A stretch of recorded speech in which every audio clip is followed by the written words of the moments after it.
அவங்க கட்சி தான் காரணம். அவர் தான் தலைமை தான். அவர் விஜய் தான் வந்து பதில் சொல்லணும். விஜய் சார் தான் பதில் சொல்லணும்.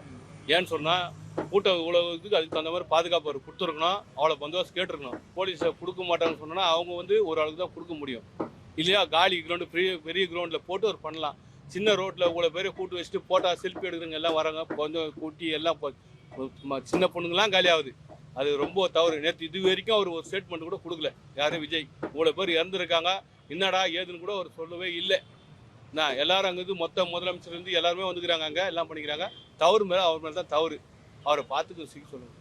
இதுதான் வந்து உண்மை. இல்ல அவங்க சைடுல இருக்க குற்றச்சாட்டுன்னா நாங்க பெரிய இடம் கேட்டோம், காவல்துறை தான் எங்களுக்கு வந்து குறுகலான இடத்த கொடுத்துட்டாங்க. இப்பதான் இப்போ வளர்றாங்க. அவங்க வளரும் போது எல்லாம் என்ன பண்ணுவோம், எவ்வளோ பாதுகாப்பு கொடுக்க முடியும் அவ்வளோதான் கொடுக்க முடியும் கவர்மெண்ட்ல. யாராக இருந்தாலும் சரி, நான் கட்சி ஆரம்பிச்சாலும் சரி, யார் கட்சி வச்சாலும் அதுதான் உண்மை. அது வந்து நம்ம தான் பார்த்துக்கணும். மக்களுக்கு நம்ம தான் சேஃப்டி கொடுக்கணும். தண்ணி வசதி, பாத்ரூம் வசதி எல்லாம் நம்ம தான் கொடுக்கணும். அதை விட்டுட்டு நீ கவர்மெண்ட்ல மேலே சொல்லணும்னா கவர்மெண்ட் போலீஸ்காரனு அடிக்கிறான். நேற்று போய் பார்த்து எவ்வளோ அவங்களும் இருக்குதுன்னு. அப்போ என்ன பண்ண முடியும்? பத்திரிக்காரனு எடுக்காத போன்றாங்க. என்ன பண்ண முடியும் அவங்க?